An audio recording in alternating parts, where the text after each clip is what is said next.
بسم اللہ الرحمن الرحیم ایاک نعبد و ایاک نستعین۔ آج میں سب کو ویلکم کرتا ہوں، فیڈرل منسٹرز کو، ambassador نونگ ڈرونگ، business community Chinese Pakistani, اور یہ بڑا خاص اوکیزن ہے کہ ہم یہ بزنس فورم، پاک چائنا بزنس فورم انویسٹمنٹ اور بزنس کے لیے، اس لیے یہ امپورٹنٹ ہے کہ ہمیں گورنمنٹ کو آپ کی فیڈ بیک چاہیے کہ کس طرح کی مشکلات آپ کے سامنے آتی ہیں، اس کو آگے پروموٹ کرنے کے لیے، اپنی ٹریڈ اور انویسٹمنٹ دونوں ملکوں کے بیچ میں آگے بڑھانے کے لیے ہمیں آپ کی فیڈ بیک چاہیے۔ ایک چیز جو مجھے ان 3 سالوں میں مسلسل ایک فیڈ بیک ملی وہ یہ کہ، اور یہ چائنیز امبیسڈر نے مجھے بتایا کہ ہم انسینٹیوز بھی دیتے ہیں چائنیز انڈسٹری کو اور انویسٹمنٹ کو یہاں آنے کے لیے، ری لوکیٹ ہونے کے لیے، لیکن جو مسئلہ ہے کہ ہمارا جو ٹائم لگتا ہے انویسٹمنٹ کرنے کے لیے، جب سے انویسٹمنٹ کی ایگریمنٹ ہوتی ہے اور جو امپلیمنٹ کرنے کے لیے، وہ بہت زیادہ ہے۔ اور ہم جب سب ایک چیز ریئلائز کرتے ہیں کہ ایک انویسٹر کے لیے ٹائم بہت امپورٹنٹ ہوتا ہے، ٹائم از منی، تو جتنا اس کا ٹائم ضائع ہوتا ہے اتنے اس کے لیے ڈس انسینٹیو ہوتا ہے ایک ملک کے اندر انویسٹ کرنا۔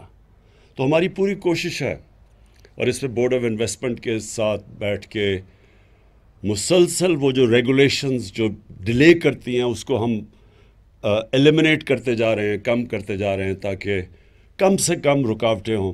اور یہ سی پیک اتھارٹی بھی، یہ بھی مل کے دونوں سب سے زیادہ کوشش یہ ہے کہ ہم کیسے فیسیلیٹیٹ کر سکتے ہیں بزنس اور انویسٹمنٹ کو۔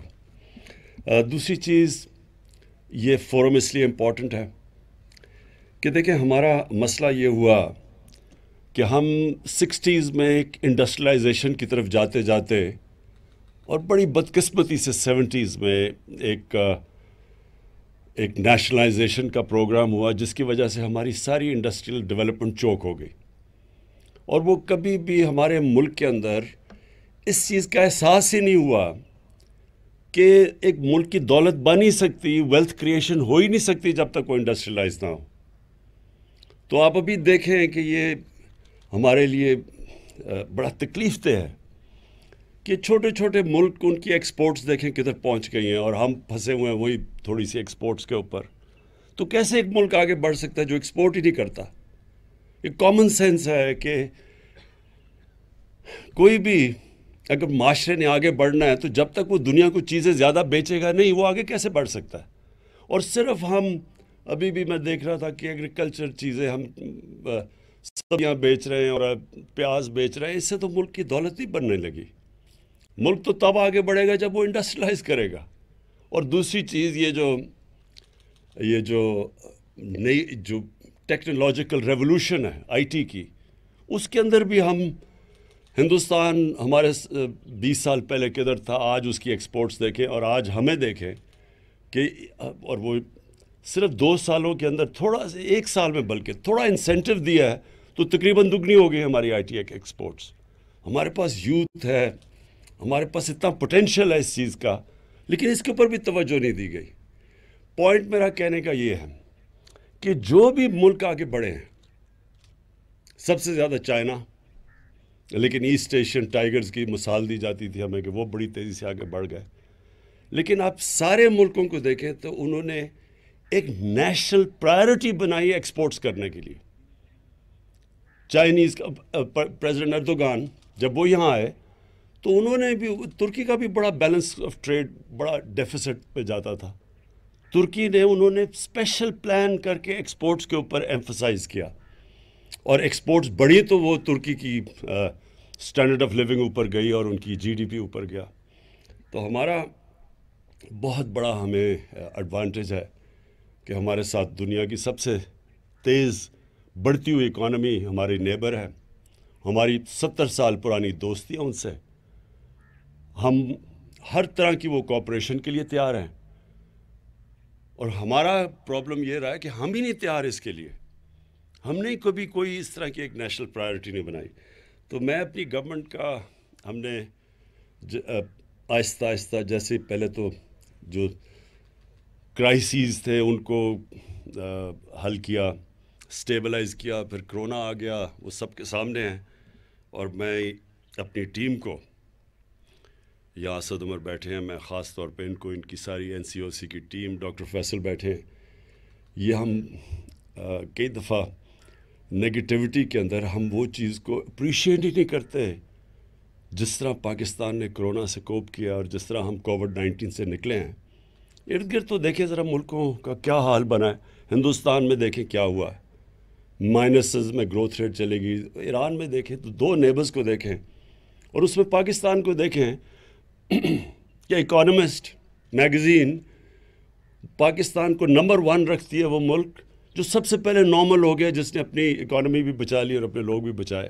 تو اس کا تو کریڈٹ ہی ملتا پاکستان کے اندر. لیکن میں آج پھر سے کریڈٹ دینا چاہتا ہوں کہ یہ بھی ایک گورننس کی ایک بہت بڑا، یہ ہمارا بہت بڑا کریڈٹ جاتا ہے، اور ہمیں خوش ہونا چاہیے، پرائیڈ ہونی چاہیے اس میں کہ ہم اس طرح نکلیں اس سے. تو ایک کے بعد دوسرے کرائسس کے بعد ہم نے پوری اپنی گورنمنٹ کی اب الائنمنٹ کر دی ہے کہ ہم نے انڈسٹریلائز ہونا ہے اور ایکسپورٹس بڑھانی ہے، اور ہر چیز جس سے ہم اپنی جو ہمارا ملک سے باہر ڈالرز جاتے ہیں ان کو کم کرنا ہے، جس میں امپورٹ سبسٹیوشن ہے، وہ انڈسٹریز ہم نے ان کو انکریج کرنا ہے. منی لانڈرنگ ہے، یہ ایک بہت بڑا مسئلہ ہے ساری غریب ملکوں کا، کہ ان کی ایلیٹ پیسے چوری کر کے باہر بھیج دیتی ہے. وہ بھی ایک ہمارا ہی نہیں، ساری ڈیولپنگ ورلڈ کا یہ مسئلہ بنا ہوا ہے. وہ جو فیکٹ آئی پینل تھی یونائٹڈ نیشنز سیکرٹری جنرل کی، وہ کہتا ہے کہ 1000 ارب ڈالر ہر سال غریب ملکوں سے چوری ہو کے امیر ملکوں میں چلا جاتا ہے. تو وہ، اور پھر اپنا جو چائنا کے ساتھ ہم یہ جو سی پیک فیز 2 ہے، جس طرح امبیسڈر نے کہا کہ جو فیز 1 تھا وہ تو کنیکٹیوٹی تھی اور پاور پروجیکٹس تھے، جو فیز 2 ہے وہ ایک تو بزنس ٹو بزنس، اور یہ جو آج فورم بنا ہے اس کو ہم نے پروموٹ کرنا ہے، لیکن دوسرا ایگریکلچر کے اوپر زور ڈالنا ہے، کیونکہ یہ ہمارا سب سے جلدی ہمارے پاس ایک انٹیپ پوٹینشیل ہے ایگریکلچر کا، جو ہم نے کبھی وہی پرانی موہنجو دارو کی ٹیکنیکس ابھی تک استعمال کرتے ہیں پاکستان میں، جبکہ چائنا کی ان کی پروڈکٹیوٹی دیکھیں وہ کدھر سے کدھر پہنچ گئے. اور پھر جو شروع میں نے بات کی کہ کیسے ہم چائنیز انڈسٹری جو ریلوکیٹ ہونا چاہتی ہے، وہ تھائی لینڈ چلی جاتی ہے، ویتنام چلی جاتی ہے، اس کو کیسے پاکستان لا سکتے ہیں، اس کے اوپر بھی بورڈ آف انویسٹمنٹ میں پورا کام کر رہے ہیں، اور سی پیک اتھارٹی بھی کر رہی ہے. لیکن جو ایک چیز میں نے اور ریئلائز کی ہم چائنا سے سیکھ سکتے ہیں، وہ ان کی اربن پلاننگ ہے. پاکستان بڑی تیزی سے اربنائز ہو رہا ہے، اس کے اندر بڑی پوٹینشیل ہے اربنائزیشن میں، کیونکہ ڈیولپمنٹ اربنائزیشن ساری دنیا میں جو انڈسٹریل ریولوشن تھی وہ اربنائزیشن سے ہوئی تھی.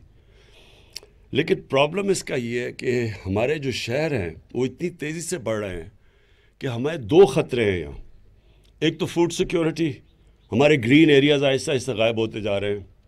آپ اسلام آباد دیکھیے، دگنا ہو گیا پچھلے 15 سالوں میں. لاہور کی 70% بڑھ گیا ہے صرف پچھلے 10 سالوں کے اندر. تو یہ جو پھیل رہے ہیں ہمارے شہر، یہ ہم ادھر چائنا سے بہت سیکھ سکتے ہیں، کیونکہ انہوں نے ورٹیکل ڈیولپمنٹ گئے. ان کے بھی وہی ایشوز ہیں، بڑی آبادی تھی، انہوں نے اپنی فوڈ سیکیورٹی کے لیے اپنی زمین بچائی ہے اور پھر ورٹیکل ڈیولپمنٹ کی. ابھی تک پاکستان میں پہلی دفعہ، بلکہ ہمیں پرمیشنز ہی نہیں، ہماری لاز الاؤ ہی نہیں کرتے تھے اوپر جانے کے لیے. تو پھیلتے جا رہے ہیں ہمارے شہر. اس کا ایک تو پرابلم یہ ہے کہ فوڈ سیکیورٹی کا آگے، اور دوسرا پرابلم یہ ہے کہ ہم پولوشن نہیں کنٹرول کر سکتے، جو لاہور کی اب سچویشن ہے. اور پھر ان کو پانی پہنچانا، بجلی، ویسٹ ڈسپوزل، یہ ساری چیزیں کنیکٹڈ ہیں. اگر جتنا پھیلتا جائے گا اتنا کم آپ ان کو سرو کر سکتے ہیں. تو یہاں چائنیز جو ان کی اربن ڈیولپمنٹ ہے یہ ریمارکیبل ہے. آپ ان کے شہر دیکھیں، ہر دوسرے سال میں بدلے جاتے ہیں. تو ان سے یہ بھی ایک اربن ڈیولپمنٹ ہے جس کے اوپر ہم نے ابھی ریئلائز کیا ہے کہ ہمارے پاس تو ایکسپرٹیز ہی نہیں ہے. تو انشاءاللہ یہ میری ابھی چائنا کو ٹرپ پلان ہو رہی ہے. اگلے ہفتے ٹینٹیو ہے کرونا کا، سبجیکٹ ٹو کرونا کووڈ-19. تو انشاءاللہ وہ جو ٹرپ ہوگی تو اس کے اوپر بھی ہم یہ باقی چیزوں کے علاوہ اربن پلاننگ کے اوپر بھی بات کریں گے. میں پھر سے مجھے بڑا خوشی ہے کہ آج ہم نے انوگریٹ کیا یہ Pakistan China business and investment forum. انشاءاللہ اس سے جو ان پٹ آئے گی اس سے ایز آف ڈوئنگ بزنس بڑھتی جائے گی. شکریہ.